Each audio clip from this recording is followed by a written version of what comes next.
Welcome, everybody, to the Loud and Drunk podcast. This is Dan. Unfortunately, we are missing Moses. He's not going to be joining us for this episode. So we'll be doing this podcast down a man, granted a very short man, but we wish him well and hope he gets better because he's just not feeling too well.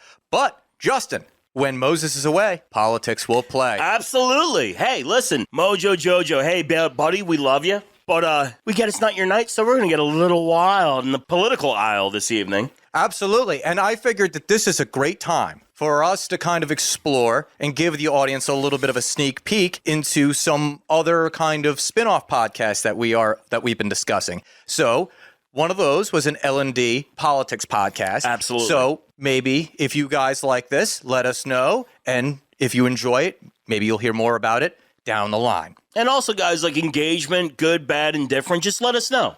Yeah, if you don't like the episode, let us know. We'll just not do it. Don't waste our time. Right. We're here to generally serve you and to have a good time. So if it's not your jam, let us know. But if this is your jam, absolutely let us know. And if we got to do it one way or the other, it'll happen. So engagement. Absolutely. My name is Pete, and I've drank an awful lot of whiskey today.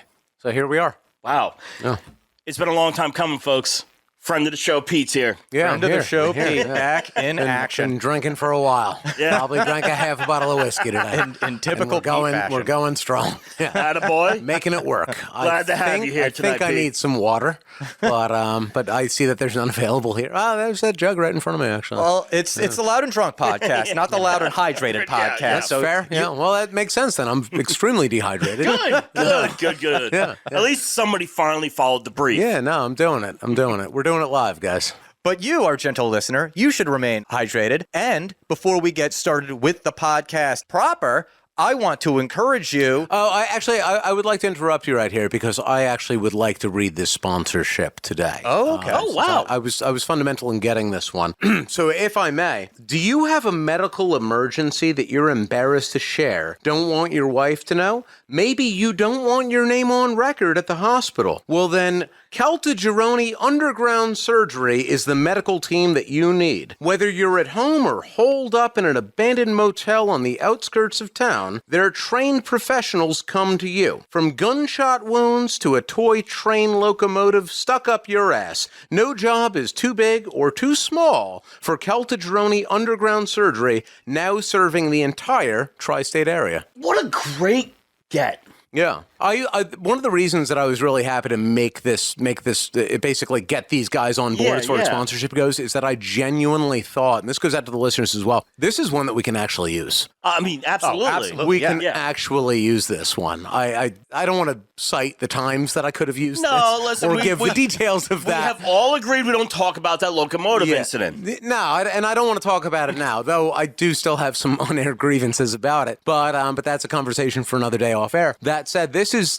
the type of thing where legitimately it comes up. You've got some sort of a medical emergency that you don't necessarily want the whole world knowing about.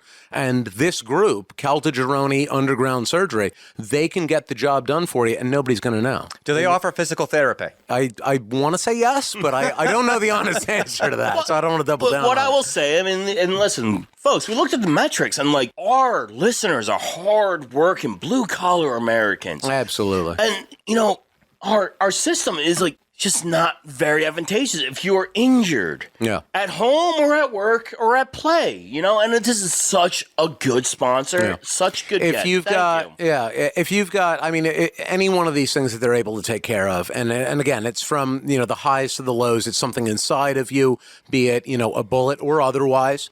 You have to go to the hospital, you know, on whatever your local highway is, and you're going to sit there and you're going to wait in a waiting room for hours maybe. They're going to go through your insurance. The police will know. Maybe you don't want that to be a thing. You know, maybe you don't want anybody knowing about it. Those doc-in-a boxes are snitches. That's what I heard. Exactly, yeah. These people, these trained surgeons, they're going to show up wherever you are. You give them an address, they're there. You text it over, right? This is as easy as it could be. You text the address to them, and then you've got one or more, depending on your particular situation. If it's as simple simple as a locomotive somewhere's inside your body. That's a one-man job. If you've got, like a sucking chest wound, obviously they're going to bring a team in. The bottom line is that they can reach you wherever you are within the tri-state, and they're going to take care of that. That object that doesn't belong in there, they're going to get it out. They're going to stitch you up. You're going to be okay at the end, and nobody's going to know. You pay them in cash. That's the end of it. I wasn't going to mention this, but I've used them before, and I can speak to it that this is a quality operation. And you know what? They didn't shame you. And No, I there was think no you would judgment. say, I know I've taken this away from you, but don't go past the smokestack, folks. No, that is true. That is true. But we get ambitious sometimes, and That's what they're there for. Exactly. Yeah. When you're chasing that dragon, as it were, the dragon inside of you. I mean, sometimes you get a little bit over, a little bit rambunctious, as it were, and they fix that problem for you. And again, no shame. You can see it a little bit in the eyes, but that's all right. That's to be expected because I deserve that. But I think this is a worthwhile one. I was very, very excited when they decided to sponsor us. Such a great get, such a great company. Just repeat their information again. Yeah. That is Caltagirone Underground Surgery, serving the entire tri-state area. They do it all. They do Thank it all, you. folks. Thank you. No Really. job too big or too small. And I'd also like to encourage our audience to subscribe to this podcast. We are on Apple, Spotify, YouTube, and Rumble. Everywhere else you get your podcasts as well. If you are on YouTube and Rumble, smash that like button, leave us a comment, share this video with your friends, and get in on the conversation by joining us on social media at Loud and Drunk on Twitter, Facebook, and Instagram. If I could just poke it and say one thing, even if you don't like us, and that's all right. We're not for everybody, but just shout us out. Scream at us. That's fine. Just engage. And we just like the attention, baby. It's just going to be people who are ashamed that we all enjoy having a toy locomotive inside of us sometimes. Oh, some people and the people who say negative things about this are people who are ashamed of it. There's nothing to be ashamed of. It feels pleasurable sometimes. It's not an everyday thing, but you do it when it feels right with your partner, sometimes by yourself. There's nothing wrong with that. And the fact that you want to shame us for that, that's, maybe turn that, back on yourself. Look in the mirror a little bit and think about your own choices and why you're ashamed to enjoy a little bit of train play. Well, life is a learning experience, and you keep learning to the day you die. So new experiences are always welcome. Try it out. Oh, that might be the name of the episode, Train Play. But you know what? Trains keep rolling. But you know what wasn't rolling recently? Mitch McConnell, who froze not once, but twice. And we're all wondering, why the hell is he still in office? Yeah, he gets that full blue screen shit going on.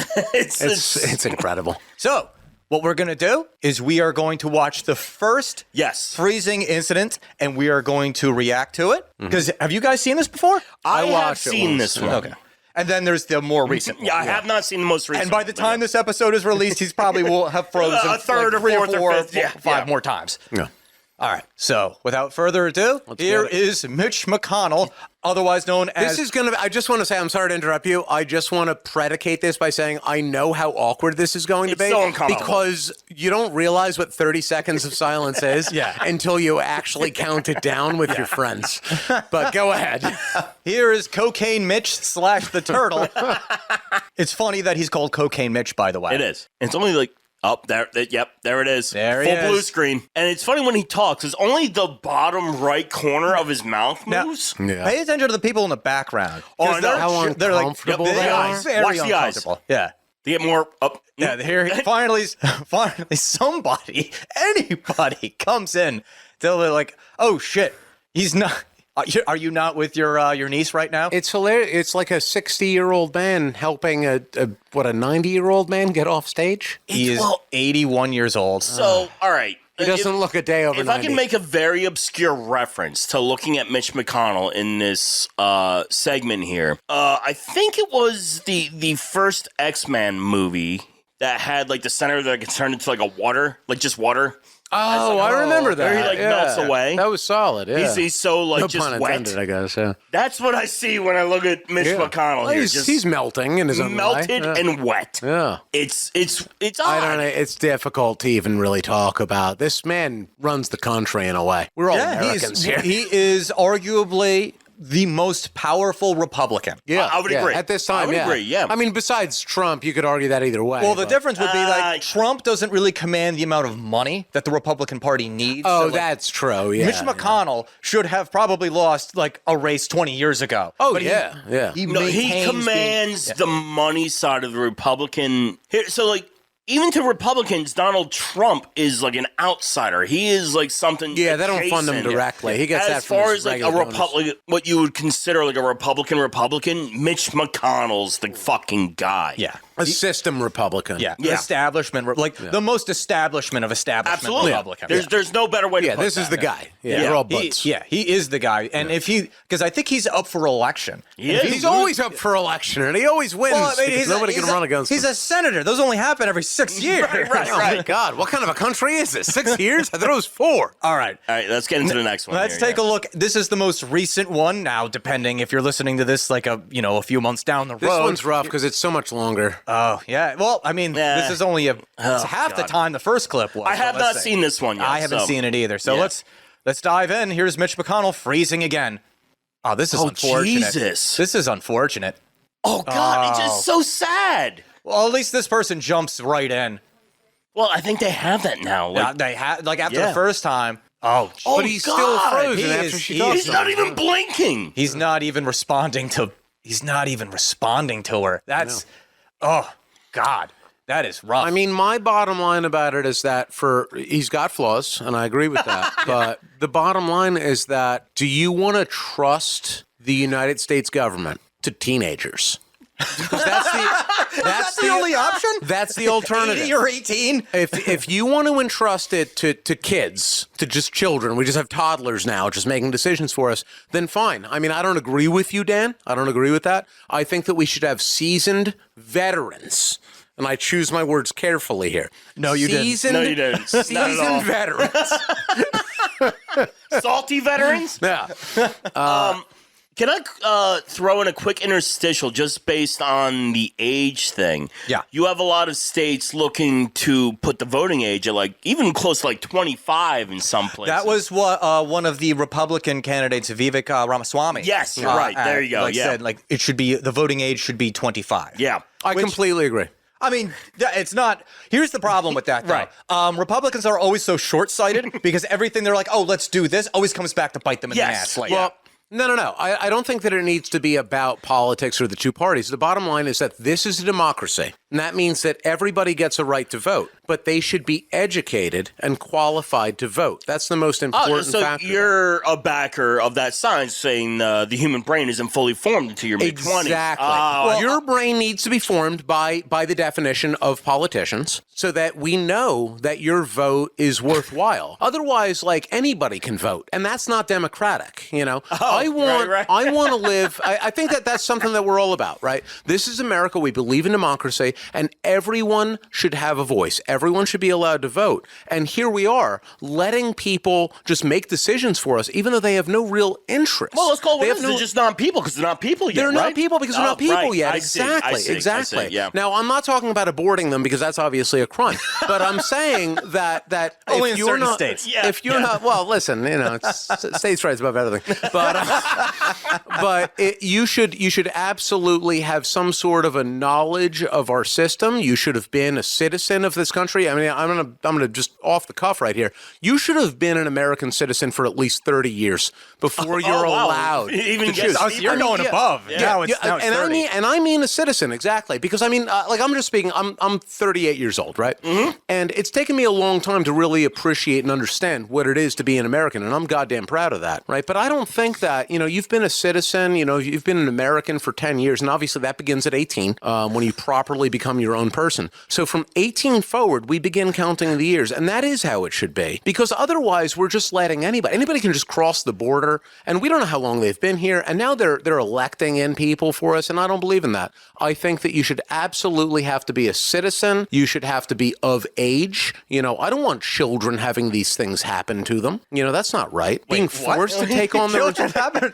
What are you talking about? the responsibility of voting. I don't want them to be forced to grow up too quickly. immediately.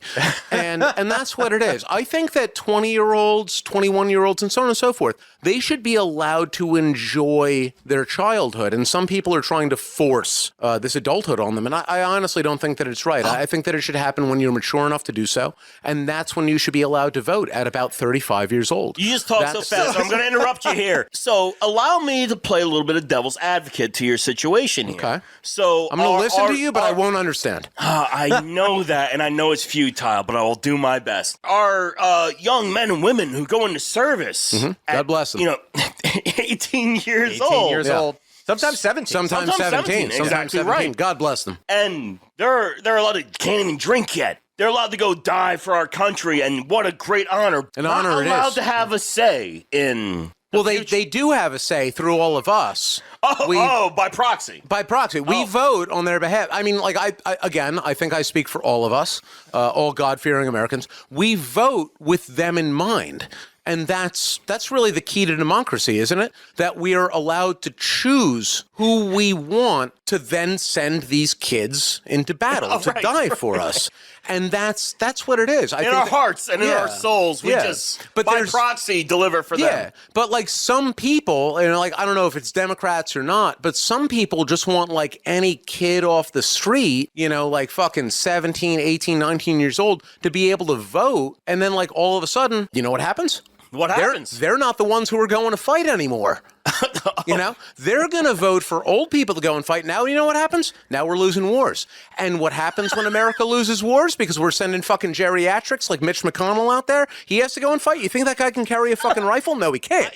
You want to send a 17-year-old or an 18-year-old out there. He's spry. He's trained. He's in his peak physical fitness. He's going to go out there and he's going to live or die by the American way. If you send out Mitch McConnell, he's going to die immediately because this man does not know how to fight. Not even by enemy fire. He's going to fall off. He's just going to fall over and die. Yeah. And you know what happens then? You've got this geriatric out there. He's never fucking lifted a tool in his life. He was born rich. He does not know how to fight in a war. Unlike kids, like us, just fucking regular people, right? Regular people who know how to kind of like scrap by a little bit, right? Mitch McConnell doesn't know that. He was born rich. He does not know how to handle these things. He's going to get out there. We're sending a bunch of Mitch McConnells now. They're all just like old rich people. They're all going to jowl him to death? Yeah. And then you know what happens? Then the fucking terrorists win. And you know what happens? They come back over here and they kill all the kids, which is against exactly the thing that we were trying to prevent. We're trying to keep kids safe. And the way that we do that is by sending our best and brightest into battle because they're the ones who are able to win this war. And people like Mitch McConnell are the ones who understand that. Well, Pete, I didn't know you were so passionate about this topic. It's extremely passionate. And you know what? Now I see how cyclical it is. It really is. How the Mitch McConnells of the world actually truly bring the homegrown terrorism back to... The best way to keep this country safe is by killing this country. And some people like Mitch McConnell really understand that. And young people don't, and that's why they should not be allowed to vote. I think young people understand that just as well, too. I don't know that, Dan. I mean, I don't know what experience you've had that would lead me to believe that. But it also isn't just Mitch McConnell. No, it's not. There's several. There's several. Many. There's the president. Oh, Joe the Biden president himself. He should be out there feeding the squirrels on a park bench somewhere. You have Dianne Feinstein. Who gave away power of attorney to, who was it, her daughter? I think it's her daughter, and straight up, call it what it is. Look at her. She's the fucking crypt keeper at this point. It's just straight up, if I'm sorry, but and even I'm not even gonna say this, if you're a Trumper dude, he's old as fuck too. He's holding it together, so I'll give you that. But he can't do it all that much longer. I can't expect that. You get into your late 70s, 80s. I'm sorry, dementia sets in, Parkinson's, fucking. Not whatever. when you're a politician. Oh no, you're not when you're a politician. Oh right, I forgot. What you're leaving. You're exempt. Normally you would be right, and normally I would agree with you.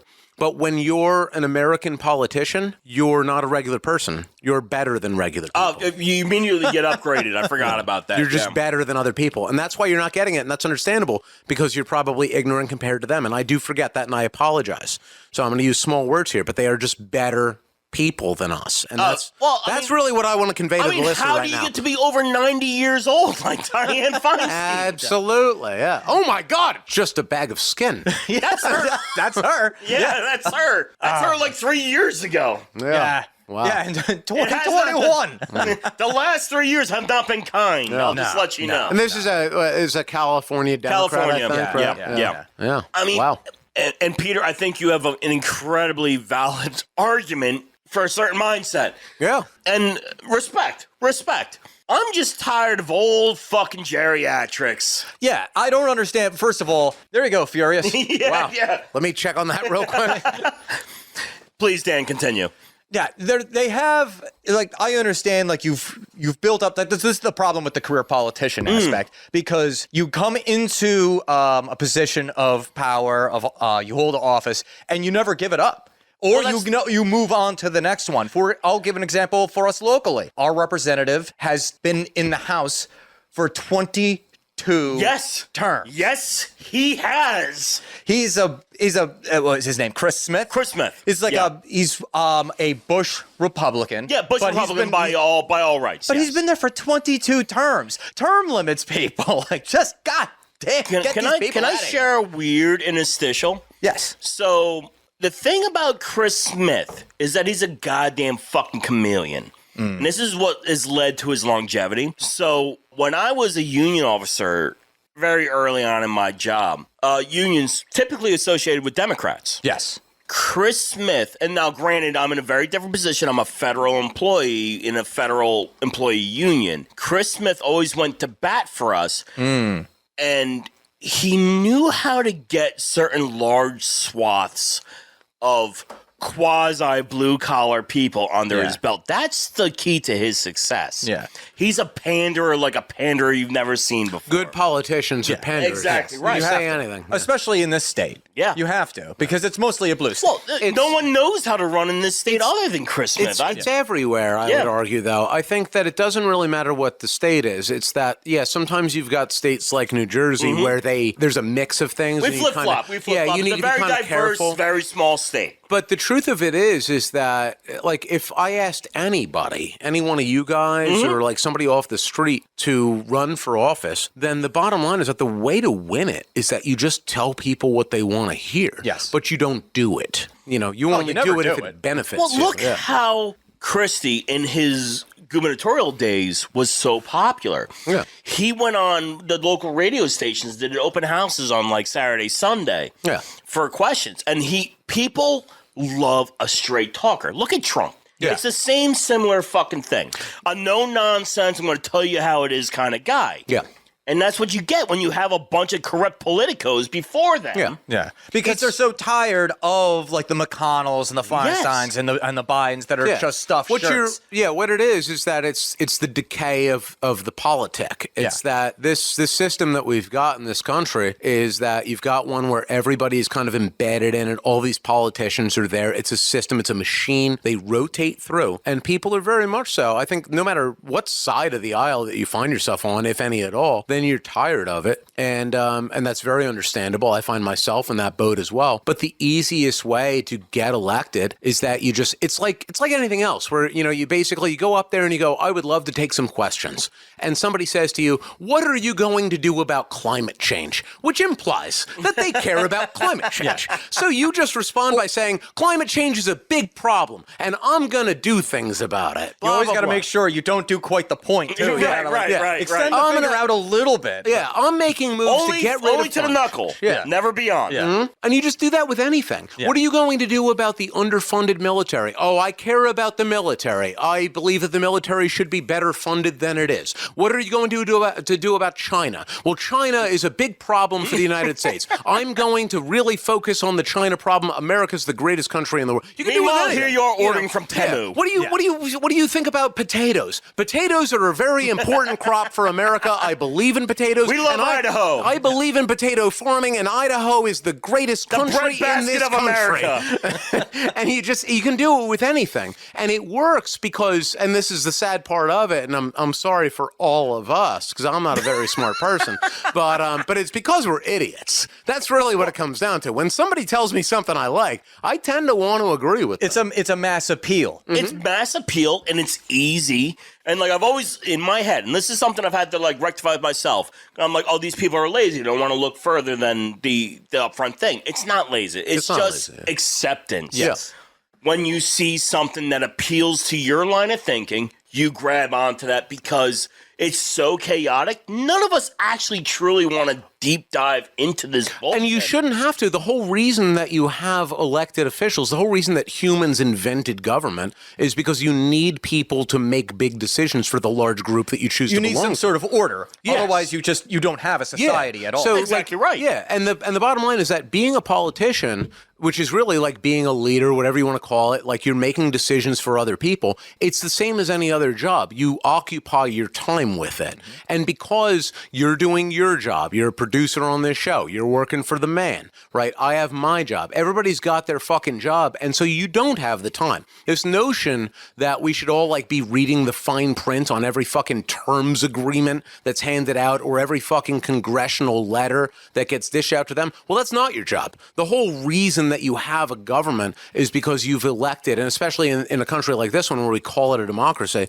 the idea is that you've elected a person that now their job is to do that because you don't have the time to do it. You're going to go and work your fucking job. You're going to go and shovel coal. You're going to fucking do whatever the fuck it is that you're doing that keeps this society running. And their job is to read that fucking fine print and then act on your behalf in terms of the law. And the problem is that there's no accountability with that. If you have a job where you have let to it go fly. Yeah, exactly. If you have to go and fucking whatever, work a register, or you have to go and fucking shovel dirt, or whatever the fuck your job is, if you don't do it or you don't do it well, then someone will fire you eventually. You'll get laid off. In most cases, your hours will be cut, something like that, right? Yeah. When they get that job, there is no obligation for them to do it, and that means that they don't do it. If they get fired, like they get voted out, Right. they can just move on to the next higher office. They just segue into a different job. Well, yeah. Like, there's no reason why Chris Christie should be running for president. No, King Fupa? No, absolutely not. But it is something. I'm a government employee,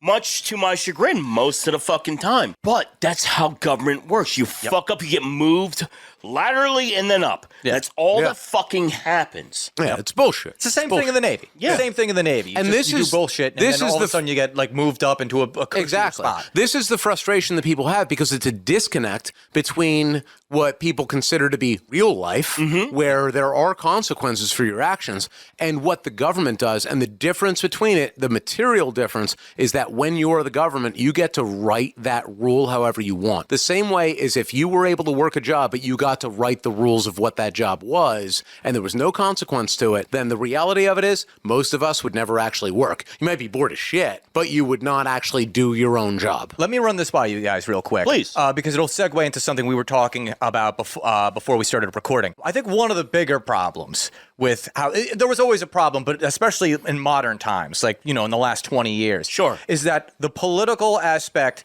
especially on television, has become more like sports, where it's like, 100%. You watch, like, let's say you're watching the coverage of the election, and it's like you're watching pregame for a game that never happens. Entertainment. And it becomes entertainment, and then also everyone becomes like, oh, I'm on the Trump train, or vote blue no matter who. Right. You become tribalistic with something that you're supposed to use critical thinking about. You could not be more right. People are so easy these days, and it very much leads into what Peter was saying before. Not a whole lot. So it's like you have like one or two central constructs on how you live your life. The first thing that sounds close to it, you're like, I'm on board. Yeah. That's what it is. Yeah. You're red, blue, purple, green, whatever. Tribalistic is the word. You hit the nail on the head right there. It's populism, and it happens when you have the decay of an existing system. Yeah. And that's what it is. I feel like we live in like the fall of Rome almost. It's happening in slow motion. But what you're witnessing is we all live in this time where the American, if you want to call it a democratic system, is kind of collapsing in on itself because it failed to deliver on what it promised. And everybody, no matter who you are, you could be fucking poor, fucking black, white, this, that, the other. It doesn't matter. Everybody, unless you're very wealthy, then everybody's been left behind by it. And even the very wealthy feel like they've been left behind. I'll take a little bit of a grievance with that. But those people who aren't on the inside track. Yes. Yeah, exactly. It's a system that's abandoned everybody. And to a degree, I think that it's a natural evolution of systems. They become much more complicated over time. If I can shoot in real quick. So basically, the eventuality of what we have right now with how we view our system has kind of been brewing. I mean, for a long time, but if we want to really put it on its actual curve, since like we'll call it like the late 50s into the 60s, when a lot of antitrust started fucking happening in government, the illusion of government cared and would take care of you, and was there to actually serve you. I at least from a historical point, small points, but once we get into like fucking Nixon and the Supreme Court decisions leading up to his eventual resignation, was really where we had a lot of dissolution, and then also just like it putting the middle fingers up in your face. Yeah. Government. It was this system, and this is a big part of it as well. It's that any system that any government creates anywhere, because the government is obviously just an organization of people. It's an entity unto itself. Yeah. You have to understand that it is a thing unto itself. It's a sociology experiment every time. Yeah. It's that people have organized in such a way, and this is a system that they create to govern themselves. And a big predication of that is that you also need to provide for those people. And I mean, in this case, at least, in our modern capitalist society, you need to give people money. That's the tool that we use to get the things that we want. And if you're, Reagan, and you happen to be president at that time, or maybe he caused it, I would say that he happened to be president. I would say he happened to be president at that time. But if Reagan didn't cause these. Yeah, he didn't cause these things. But if you can give people that, if I can put a little bit more money in your pocket tomorrow than I gave you today, then people will tolerate whatever the fuck your politics are. You could be fucking pro-abortion, it doesn't fucking matter. People mostly care about what's happening to them and their family. And then when they're bored, they care about these other things, and there's nothing wrong with that. That's how I feel too. As long as I'm taken care of and the people that I love are taken care of, then I'm pretty much happy, and then I'll whatever it is, whatever your ideas are, a lot of it comes down to survivability, which is trickled down from your pocketbook down to you just trying to fucking survive. That's what's in changed. This fucking world. That's what's changed now since. Really, you can argue exactly when this began to happen. 1970s, the American economy. We do hours upon hours, podcasts upon podcasts about that. That's well above our pay grade to try to figure out. Right now, and I think everybody would agree, the government is not doing the job. If we think that the job is to put a little bit more money in your pocket I don't care what side today, of the aisle you're on, or like independent or whatever. They ain't doing it. The government is not serving the people. Exactly. They're not doing the one job. And that was, whether Trump did a better or worse job than his predecessor doesn't matter. The bottom line is that all these people that followed basically, the golden age of American capitalism, which really did happen in the 1960s, 70s, none of them have lived up to this requirement that the people have of them. And you tolerate it for a while. In this case, it was decades. And now it's reaching this point where people are very much so, they're really feeling it. Like we're all feeling it. Yeah.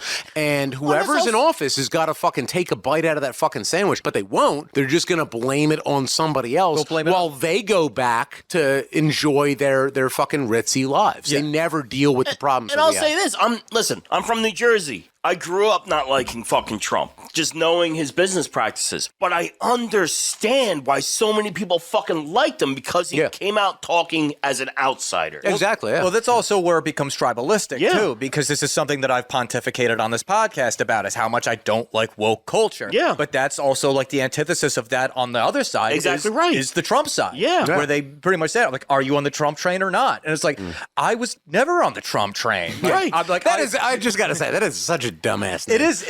But it's like it's a mirror, and it reflects on both fucking sides. It's pandering. I would take him over Biden, but that's like, listen, man, that's not a great choice. No, it's not. None of them are great choices now. We're running fucking late 70s to the 80-year-olds in the fucking office. Dan, I have a shit sandwich and I have a vomit sandwich. And I know both of these are very delectable to you, but just tell me which one you want more. Which one is anti-CRT? I'll vote for it. Neither. I can't answer that. So, on that same vein, something that we talked about off mic is that this is what I wanted to bring up, because we're talking about the qualifications of people to run for office. Remember that little Senate race in Pennsylvania between John Fetterman and Dr. Oz? Oprah's favorite. That was one of Trump's hand-picked candidates. Yep. And I followed that pretty closely. My last job was, a political radio show, so I had to, pay attention to it to a degree. But I watched that debate. And I don't know if you guys watched that debate. We're not going to react to it right now. No, I did not watch that debate. I watched his fucking hearing he had to answer to. It is uncomfortable to sit through that debate. And like I followed that. And I went on to like Reddit to see. Like, I went on like our Democrats, and they were even like, I'm still. You brave soul. They're all terrible. Well, they're all terrible, but they're like, oh my God, this guy's not well, but I'm still voting for him. And it's just, that's the tribalism. Yep, like you can see that this man is physically unwell. And I also don't blame John Fetterman himself or any of that, because you have a family that should protect you. I blame his wife more than anybody else. He has what would typically be considered a support structure that's just there to destroy him. Oh yeah, absolutely. But then the second person I blame is Dr. Oz, because how does a man who talks for a living lose to a man who can't complete a full sentence? Has had 19 strokes. It's called sucking. Yeah, it's called the Republican base, the Trump base, has seen through your shit. Yeah. Even though Trump was the one who said, like, this is my guy, I endorse him, the Trump base was like, no, don't like him. It's gotten so convoluted and weird. And now, and also, like, there is this level of, like, I don't really put this on Trump himself, but the post-Trump, like, people of note running for office thing, where it's like, oh, you're a personality, so you know you'll get shit because people know your fucking name. They know your fucking face, but you have nothing. That's populism. Yeah, that's exactly populism. right. It's populism, and Trump set the playbook for that. Just tell people what they want to hear. Right. Yeah. Just spout out the Fox News talking points, and you'll get it. This was able to happen because of we're talking about these individual people. No, we're exactly talking about the right. situation Yes. right now. We are in like the macro of it right now. But I still always go back to that. This is happening because of a bigger structural change. Oh, there's no argument. It's not that Trump was special. America is sick. Yeah. As far as what we've allowed to come to be. Populism existed before Trump. Oh, but it never got us after. It's always existed, but like it's never been to exist to this scale. Even to the idea that, elections and politics wasn't entertainment, that's not true at all, especially in this country. When this country was young, they used to have political cartoons. They accused John Adams of being a monarchist. Yeah. Oh, 100%. Absolutely. We live in a situation where I very much so strongly believe that this country basically is in a situation right now where other nations are emerging in such a way that some of the power that this country had after World War II is now being usurped. And even after the end of the Cold War and so on and so forth.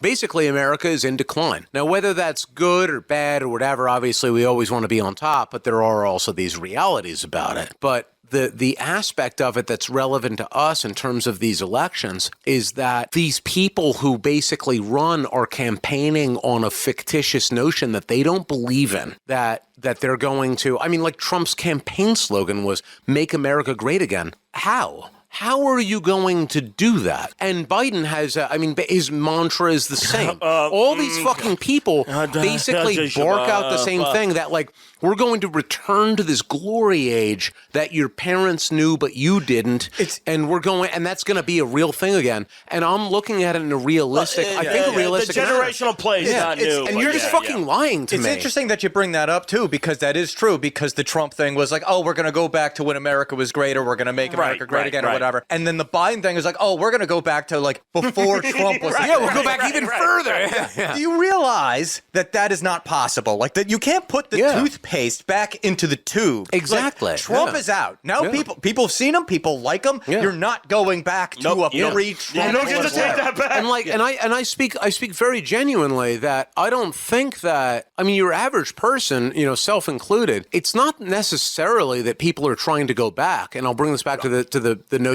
of what's in your pocket, that everybody's just trying to have a better life. Yeah. We all just want to have a better life, either for ourselves or for our kids or our grandkids. We want to live our lives, not be fucked. But they make that connection through nostalgia. Yes, yeah, exactly. And that's just it. And they do that specifically because they know that they're not going to give you a better life. So instead, they'll call back to this other time and imply that it's been taken away from you by somebody else, by a Democrat or by a Republican. And the truth of it is that they both took it away. They both did it. They both because did there's it. just one party. They just pretend to hate They're each other. one party that alternates sides. They both took it away from all of us, and now they're going to pretend like somebody else is the villain and they're the hero.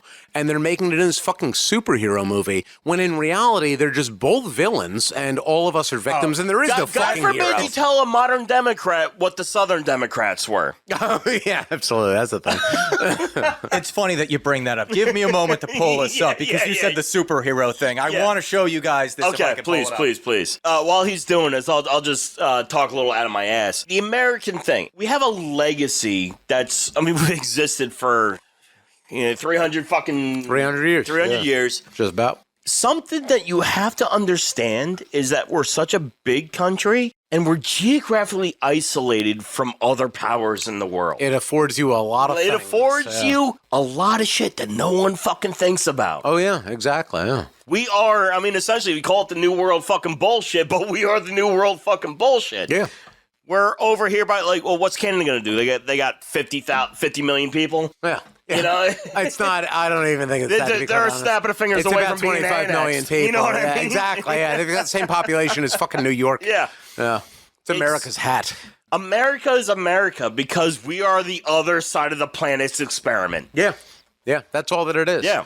And for better or worse, but we are what we are. You can be proud of that or not proud of that. Whatever. That's suit yourself. Yeah. But that's why we are different. Yeah. This country is afforded a lot by way of geography and so on and so forth. And this country has persevered in many ways, partially because of that as well. Oh, in many ways. And partially for all of these other reasons. It's a melting pot. We invited people in. This, that, the other. It's a fucking long list. America is the experiment. Mm-hmm. Yeah, we got all the fucking problems in the fucking world, but we are an experiment because we're not. Say, look at Japan, which is 98% people that live in Japan are. I can't think of the actual word, but they're Japanese. They're Japanese by ethnicity. This is a melting pot. The bottom line is that this country, despite the things that make it unique, it's still subject to all of the things that can happen to any empire. And indeed, this is an empire. It's also we're a conglomeration of 50 states that are so wildly different from each other. Like any empire. Yeah. If basically to succeed implies that you do have a diverse group under you. And to control a diverse group means that you've got people who completely disagree with each other. Exactly right. And you have to understand that that's part of the fucking program. I've said that to many people that I'm a fucking proud American because I am an American. But at the same time, it's what I know, and I will not. But I've got there's many times where if I'm having a conversation, I got more in common with a fucking Mexican illegal immigrant here in New Jersey than I do with somebody from fucking Oregon. Right. And that's not. There's nothing good or bad about that, but it's the truth. Well, no, it's the absolute truth. I'll give the absolute from my own experience. I got treated better working with the illegals in the fucking state back in the day than the super elite that I have to brush shoulders with today. Yeah, exactly. Yeah. There's something to be said for that. And the bottom line is that it still goes back to that if your government is not providing for you, there's a price to be paid. And it takes a long fucking time, as we can all observe. Every human being on the planet can observe that reality, that when your government disconnects from you, when it disconnects from the populace, the fix doesn't come quickly. No, and you know me, because I'm always incredibly wary of that cult of personality. Oh, yeah. And I can understand why people liked Trump. Yeah. I understand why some people like Biden. Yeah. I look at two fucking dead in 10-year motherfuckers. Yeah. Of means, and I'm like, how could you possibly represent me? That's just it. Yeah. And I feel that way just very generally. It's that, people want to latch on to whoever their person is. But that's the thing that I encourage people to do when I'm having a political conversation at the bar, as I'm told not to do. Yeah. But when I choose to engage in that before the security people kick me out, is that you should really look at that person and say, does this person actually represent me? Or are you just voting for them because they're better than the other person? Because when I look at the Congress, when I look at the president, and it could be fucking Biden, it could be Trump, it could be Obama. It's almost literally become a war of weird attrition. Yeah. None of these people fucking represent me, because not for nothing, I love both of you guys, and if I had my way, neither one of you would ever represent me at something meaningful in my life. If I had no choice, we've been friends for over 20 fucking years. Yeah. And we're represent me. vastly different people. Exactly. Yeah. I represent me. I speak for the things that I care about, you know? And when I look at these people up there, it's like us in this room right now, we have an enormous amount in common. And I don't want you to represent me because I represent me. Exactly But right. if somebody needed to, I would trust that you would basically argue the same points as I have. But, because like, we all come from the same group. We come do, from the but same like I class. also know you, so I'd be conscious of your fucking thing. And that's fair. That's where But- it gets different but the farther up the ladder. When you people get. say to me like that I should go out and vote and do these things, it's like what I'm looking at a fucking smorgasbord of people who are millionaires or billionaires. I have nothing in common with them. They in no way represent my interests. Some of these people, Trump said this, but it's true of all of them. Trump was asked once about like people looting at a supermarket during COVID or some shit.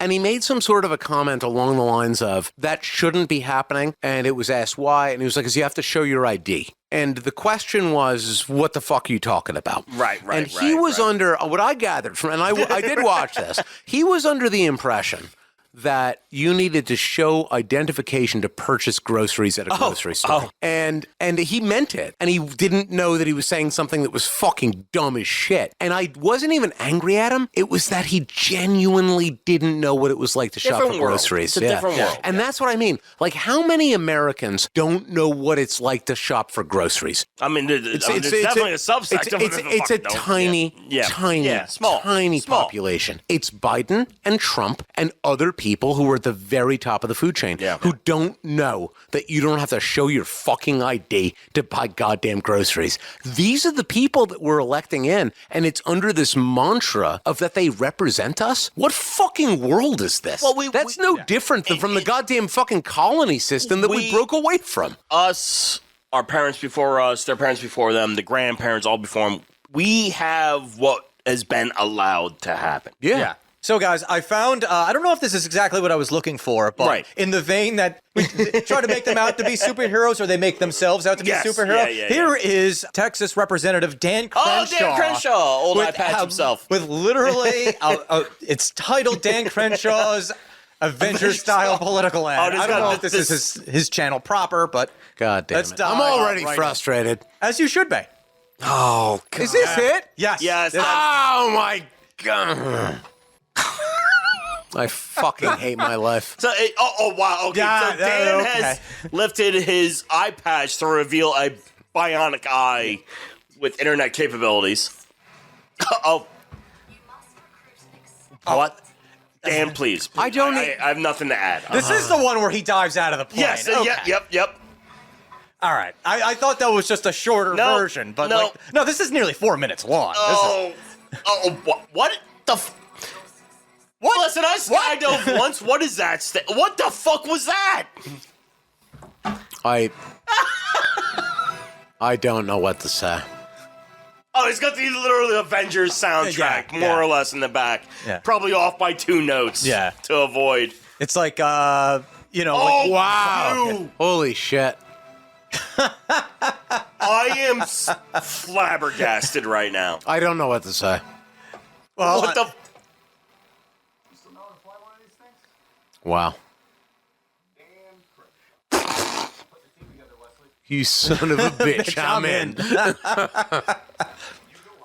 Dun, dun, dun. Oh, yeah. Well, couldn't you just call him? You had to do a freaking dive? What the fuck is happening? Oh, no. How's it gotta feel to be fucking August Pfluger?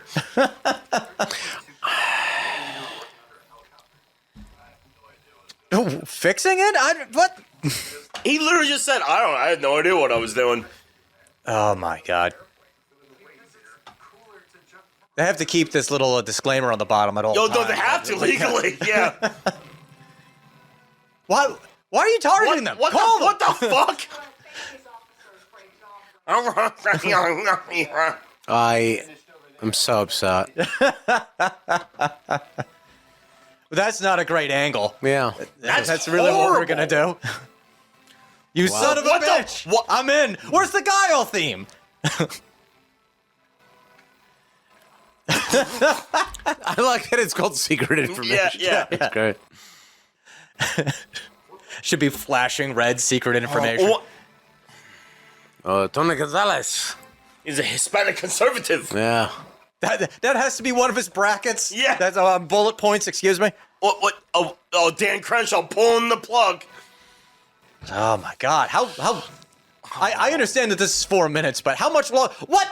This is wild. What is she gonna contribute to your This campaign? is wild. Is But she what I gonna- will say, at least it's entertaining. Is she in gonna- the worst way. Is she gonna jujitsu somebody that doesn't vote for you? I like how one of her tabs is businesswoman. Yeah. Just a blanket term. Handsome men. Oh, Wow, God. look at that. What I is, like what the is it about CGI. blonde bitches? Wow. I'm sorry. Like, listen, we all know fucking white dudes and... Texas Unfortunately, really a black dude gets dragged in every now and then. This is, well, listen, you got to make money where you can. Yeah, that was a thing, right? That was a ride. As an American, that was upsetting. That was a fucking ride. I had not seen that before. right. Holy shit. All right, guys. I think this is a good time to talk about being a political orphan. Yeah. Because after witnessing that, holy crap, I might never vote Republican ever again. Oh, it's Shouldn't vote for anyone, Dan. It's so fucking tough. So, like, what I will say, I have drifted from one side to another through my life. The older I get, you make money and you want the government to not touch your money. Yeah. So I have definitely gotten more fiscally conservative Yeah. over years, and I feel like that's I got mine, where's yours? Yeah. It's selfish, but it makes sense. it absolutely makes it because it's the protection of what you've done. Yeah, absolutely. Yeah, if you've got something you don't want to share. It's also the protection of like keeping things the way they are, so Yeah. that the people like that follow you Right. also can get there. Right. Because I feel like I've done my work has to mean something. Yes. You know, and I think this is an understandable thing amongst all people. Your work needs to mean something, but like I guess the way I've always kind of looked at it is like you can be very. I think I wouldn't say I was incredibly idealistic as a young person, but I've seen a lot of my friends be very idealistic. And then I got my career when I was 19 years old, so I kind of was like, I got my money. Don't fucking touch my fucking money. You know, what I mean? will say this. I was always like, even when I was like a child, Yeah. and I still consider myself this way to this day. I consider myself a classical Marxist. I would agree with you. Yeah. I believe in that. I really do. And I know it's an unpopular opinion, but what I will say, But you will talk about it openly. That's why I appreciate we can have discourse about it. yes, and I will say that, and it's counter to my own point. Yeah. It's that I don't trust anyone, because what you're really talking about with classical Marxism is that you're also talking about some sort of a system where you entrust someone to divide up the fruit of your labor, and I don't believe in that. That's the thing that I gained I with fully age. back Yeah. you on that. It has yet to reveal itself as a way that doesn't go that avenue. Yeah, that's like we have that system now to a degree. I mean, there's no yeah, such to a thing. degree, yeah. Contrary to what people say, like China is not a communist country, and this is not a capitalist country. No. Listen, it's all. Everything is far more complicated than what we try to assign. terms to. Everything is in a gray area. Yeah. And my observation of it is that people are inherently selfish. Myself at the top of that list. I'm happy to same. own it. You know, Same. if I've got something, I will help out the people that I care about. But I know that I can't help out all the fucking 8.5 billion people on this planet. So fuck them. You know, that's really how I look at it. I will help out the people that I know and love. And that's it. If you're not from a have money upbringing, it's the equation that you really got to think about. Say, like tomorrow, you somehow win the lottery. You win. We'll just call it $500 million. Just call flat. We're not going to get into the nonsense of that, but it's like 200 million after taxes. yes. But like you then in that moment, well, I mean, after getting your money manager and your lawyer and all that shit like that, have to decide 50 million. yes. Where the line is drawn. Who do you care about and who's out? Who's an outsider or who's in? Yeah, exactly.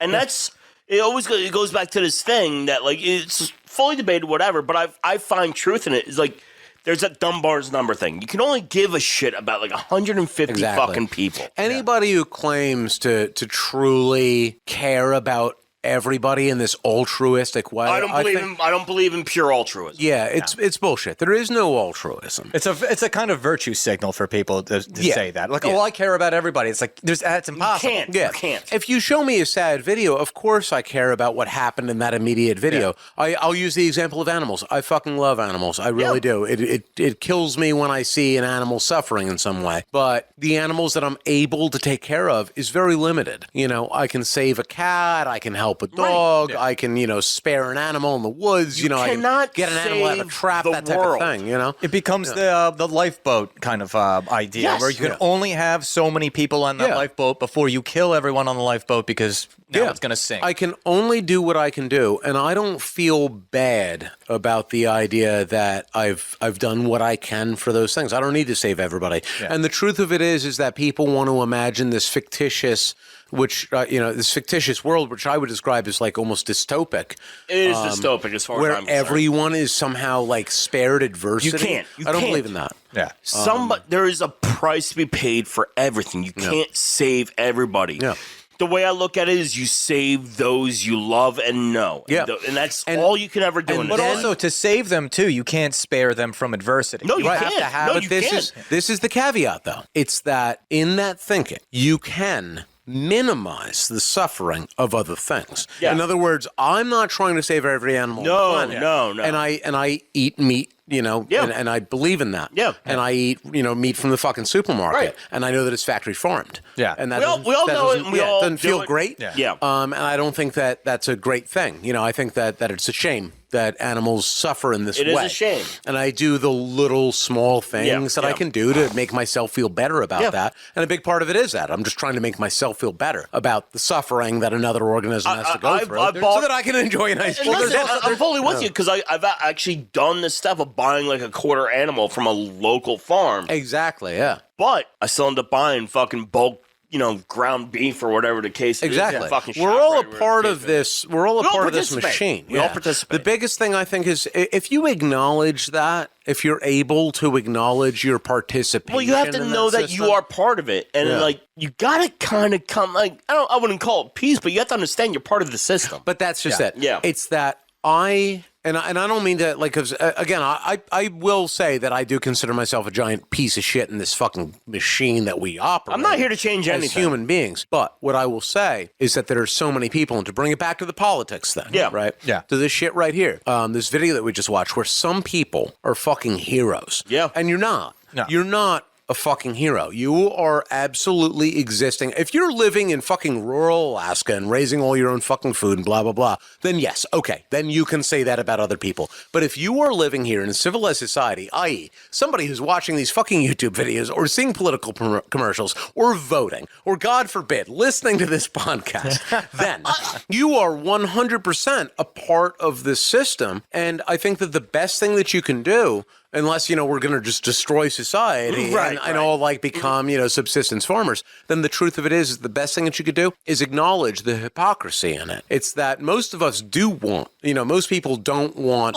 a chicken to suffer on a factory farm. Most people don't want any other human being on the planet to suffer. But we should acknowledge that I'm okay with these other I'm a hypocrite every day, so that I can have Sunday to Saturday, man. And that's just the fucking truth of it. Yeah. I have my ideals and I break my ideals fairly regularly. Yeah. I'm a fucking human being. Exactly. And that's what it is. Flawed. That is to be human. Yeah. That is to be human. It doesn't make it okay in a moral sense, but I think that the real immorality of it is to deny it. But also, it's to say that you're not that's the only reason why I don't get on any sort of moral high horse about my beliefs. Yeah. It's I know I'm a fucking idiot. I believe I'm doing the best for me and mine. Yeah. But that may be against anybody else. Well, also, without suffering, there is no joy. No. So there's no way to eliminate exactly that. Right. Otherwise, you live in a null state where there's no emotion and no feelings. So that's you are going to suffer. I'm going to suffer. You are going to suffer. It happens from time to time. Now there are those where it's disproportionately more suffering. One way or the other. It's the disproportion where people find the real grievance because they're dissatisfied, and by they I mean all of us.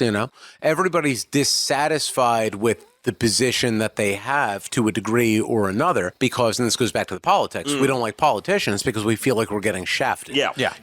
The problem is that the masses, and this is all on us too, because we are the masses, no one speaks up. Yeah. We play the game. Nobody speaks up, and it goes back to that. Well, get out and vote, Justin. Yeah. Oh, That's what you're told. That's what you're speaking out is. Well, listen, the government tells us that voting will fix it, so I don't understand how that could be wrong. Well, what I'll say for myself is that I'm used to classical Marxist. I'm a classical liberal. I would say that you are a classical liberal. Yeah, I believe in the 100%. sovereignty of the individual. Yes, I learned that almost like, the hard way because my 2 kid sisters are twins. Yes. And when I got out of the military, I used to punish them as the military would punish you, Right. as a group. Yeah. So if one of them fucked up, Yep. they both got punished. That's how I was raised. Yeah. And I saw how that affected their Yeah. behavior. Yeah. They started to resent each other. Yes. And I'm like, we can't have this. Yeah. So I decided to if you punish one of them, you punish that one, and the Yeah. other one can go off and play. If you also start spending time with them individually, then you can grasp that relationship that you actually want. You get to find out more about them as a person. If I can add a quick fold to that, I was raised in that way, and I wish I had a better relationship with my brother and sister. Like, I look at the way, my fiance, Christina, the relationship she has with her family, and I'm jealous of that.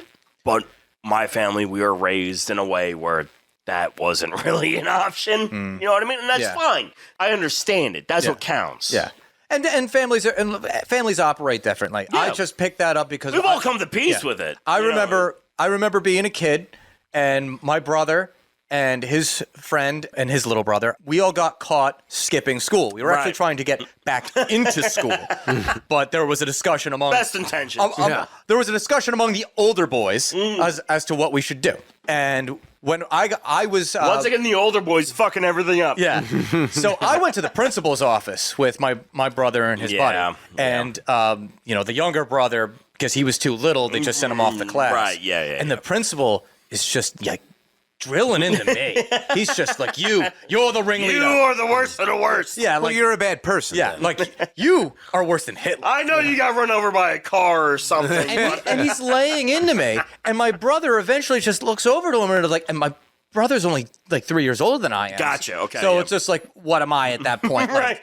9? Right. So he's 12? Yeah. And he's like, lay off the kid. Yeah, it's why are you taking the easy victim? Why are you picking on him? Right. It's we were the 2 older ones. And that stuck out with me. Well, because that's where positions of power usually go to the weakest link. Yeah, and that stuck out with me. So that's why I was like, all right, if you're going to be this kind of older brother, you're going to be an older brother that does that for your protector, an observer, all these things. Someone Age affords power to a degree. And so that's what brings me to the classical liberal thing, was where I kind of learned you have to drill down into everyone's individual preferences. Just because they're twins does not mean they're the same person. Exactly right. This is exactly why the government fails in its endeavor. Yes. Because the government can't drill down into everybody's individuality. You can do that with your own kin. Yeah. The government views you as a number. They view you as a number. They view you as a group.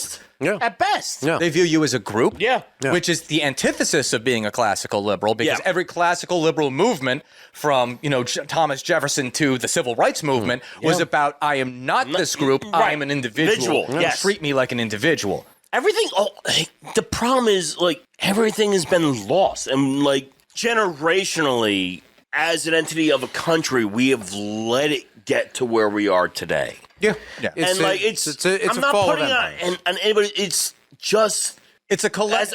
as we live, if we're lucky, 70 to 80 years. Yeah. You know what I mean? And we're a very young country, and a country built on a lot of fucking promise and a lot of spit in the face of fuck you, Britain. But It was an experiment. Yeah. It's an experiment. It was an experiment in classical liberalism, and the problem that classical liberals have is that since we drill down into the individual so much, is we allow pervasive ideas to go through, and then that's how you go from a classical liberal society to you didn't really start with that because you did have slavery in the country, but you go from that ideal. Dan, that didn't exist. well, I mean.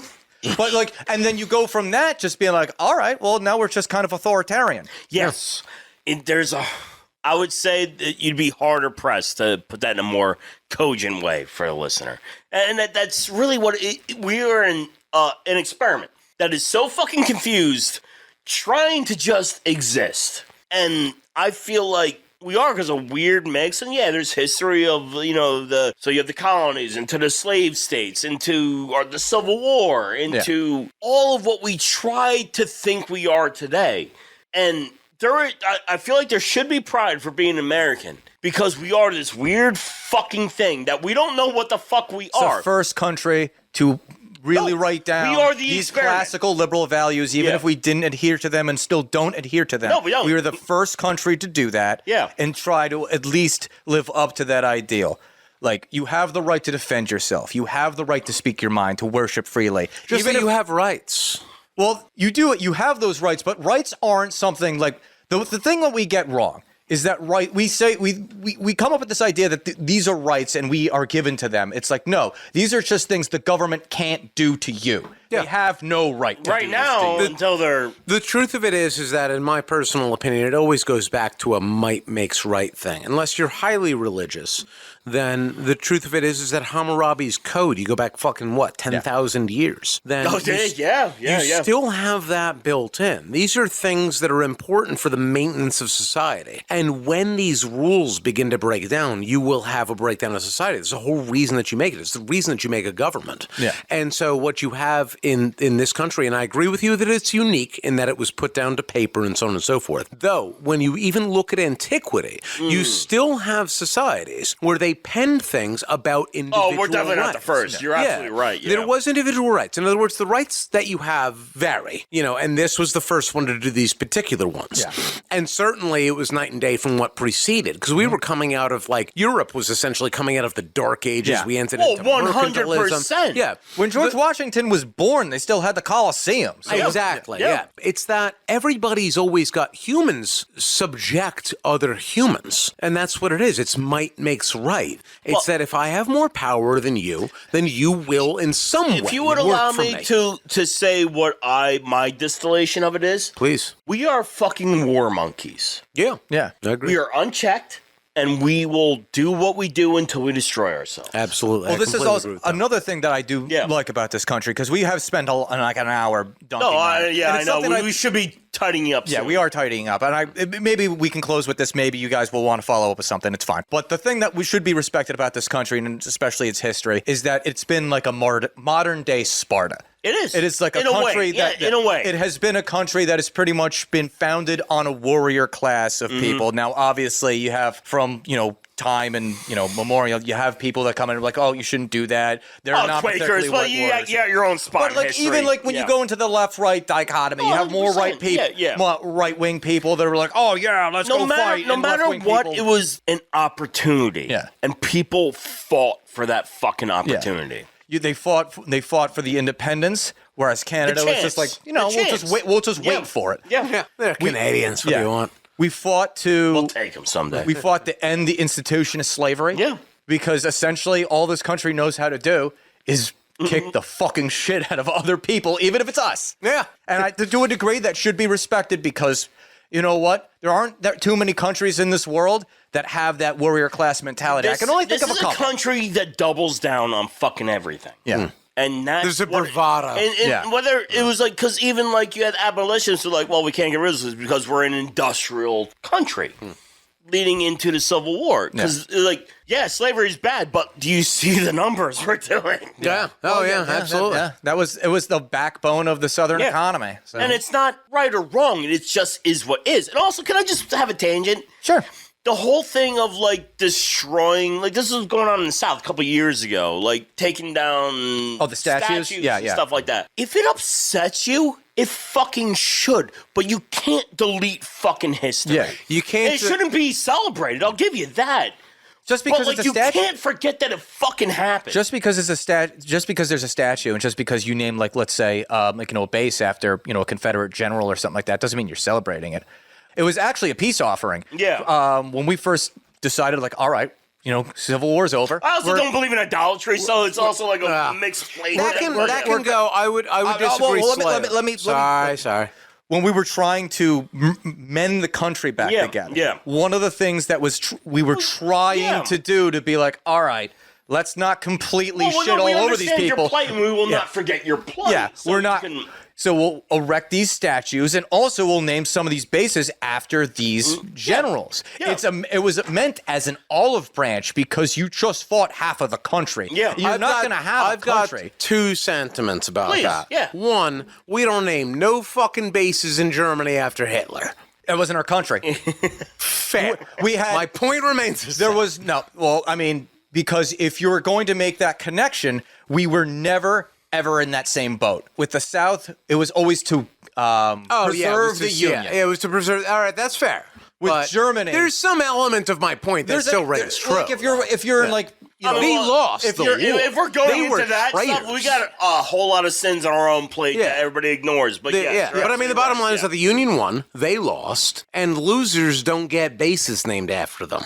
Period. Yes, but it was a unique situation because it was a civil war. It's not like, if let's say, for example, if it was West Germany and East Germany, then maybe you do something like that because you need to be one entity. They didn't, though. They didn't, because that was something else going on there that we don't have the time to get into. The other point that I would make about that, I would otherwise agree in essence that with that particular subject, and this is a whole separate conversation we don't have time for. There's a whole lot for all these things. But the steeping of it is the legacy. The Civil War was such a unique thing because of the legacy of slavery and because of how it kind of continued in its own way. It didn't go away. It didn't go What I will away. say is that I will absolutely take that ride with you where there was celebration of certain monuments. Yeah, exactly. My biggest problem came with when they were trying to destroy monuments. I don't believe in erasing the history. Yeah. That said, I will say this. Yeah. And this is like, because I don't think that I don't know what the right way is to handle that when you're talking. Oh, about, I don't have a good answer. Like for example, I'll listen, use. you're listening to Loud and Drunk. I just want to interject real quick. We're not here to give you answers to anything. This is supposed to be an educational podcast. In Germany, they banned the flying of the They went Nazi hard. flag. I think that that's wrong. If you're a fucking Nazi, then fly agree your with flag, that. and maybe Germans will fucking beat the shit out of you. I don't know.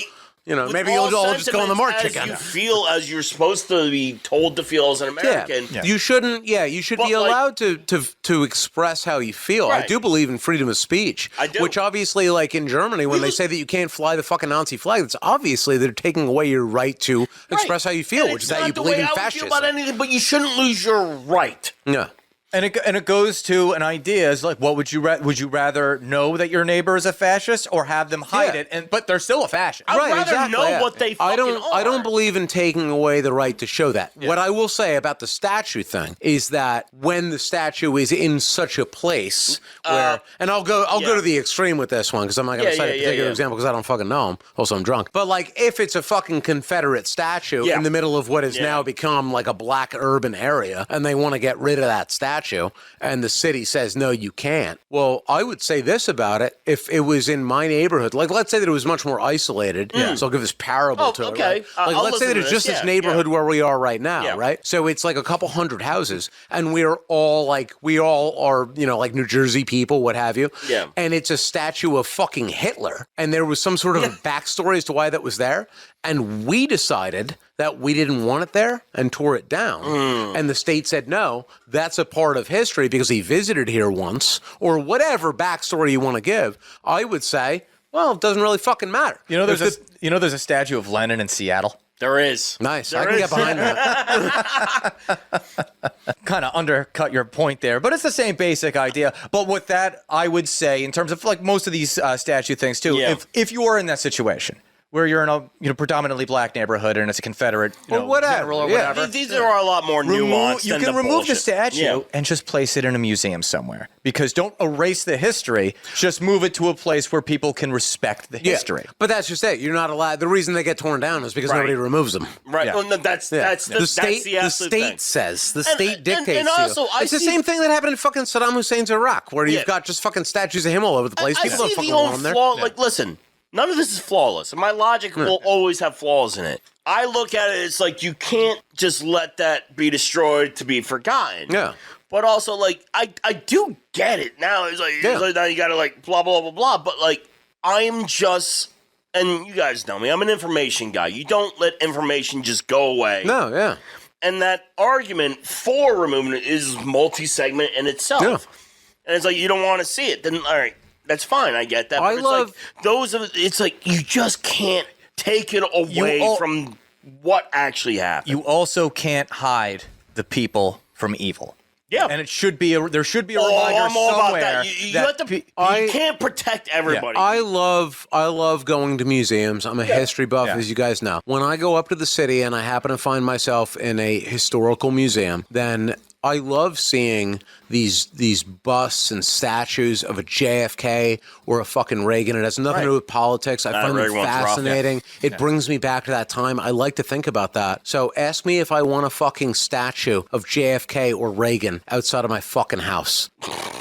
Ask not what that statue will do for you, but what you can do for that statue, Pete. I mean, like, I get it. Obviously, like, I get people living in that area, like, fucking hating on. I'm like, if I were a person of color living in that area and having to see a statue of Robert E. Lee or whoever the fuck it was, you know, it's like, I get it. And it's just, I just don't want it because, like, you have to face history. Yeah. And I'm not talking from the black side, for us, just for everybody. White people. Everybody. You have to recognize what fucking happened. And not for nothing, and maybe this is a generational thing, but like me personally, I don't necessarily want any fucking statues of politicians in my goddamn no, I'd be more happy. And if you ask me, like, if there was one here, I don't give a shit who the fuck it is. It could be somebody that I like. It could be fucking Hitler. I don't give a shit. I would also want it torn down. I don't worship these people. You know, maybe if you want to put up one of like Rosie Perez or something. It's so funny. The Democrats don't march on the Lincoln Memorial that much anymore. I would rather have those statues, though, than any corporate advertisement or anything well, like that's just that. it. I think those should be torn down as well. Yeah. Those should be torn down first. And I'd rather have all that to see than to see Rosie Perez. I just want to be able to live in the place that I live with, other human beings that I live with, and not have some sort of a fucking The problem concept is too many down of my us. throat. And I mean, it's not going to stop. And it is what it is. And it's hard to care for more than you can actually care for. Yeah. Gentlemen, I think it's time that we wrap things up. Yeah. So, everyone out there, I would like to encourage you to subscribe to this podcast, leave us a 5-star review, check us out on YouTube and Rumble. Make sure that you like, comment, share, and hit that notification bell so you don't miss any of our content. Please. Follow us on social media. We are at Loud and Drunk on Twitter, Facebook, and Instagram. If you enjoyed this special podcast, because we are trying to, tinker and do a couple different themed podcasts. A little diversification. Yeah. Just to see, like, if we can find, like, a nice little niche here and there, then become a Loud and Drunk supporter at loudanddrunk.locals.com and patreon.com/loudanddrunk, because some of these niche ones that we're thinking about doing, they will land there. And in full honesty, please engage with us in whatever way you want to. Like, any input is good. We are here. Like, we're going to do what we're going to do. There's no dumb questions, just dumb people. No, just dumb dums. No. And, is that us? Oh, that is us, yeah. Damn it. But, like, we're here. We're going to keep doing this, whether you like it or not. Yeah, because we find it strangely enjoyable. It is bizarre why we punish ourselves in this way. So, with all that in mind, Justin, do you have any closing thoughts? Be a free thinker, weigh everything, and just do the best for you and yours. Pete, closing thoughts? The next time that you find yourself wherever you live, in your neighborhood, and you're tearing down a statue, afterwards, when you need to treat that gunshot wound, remember, Caltagirone Underground Surgery. They will take care of you lickety-split. Best in town, serving the entire tri-state area. So, for Justin and Pete, Moses, feel better, my friend. Yeah, please. I'm Dan. Everyone be good to each other. Thank you for listening. And until next time, this is Loud and Drunk. Yeah! Woo!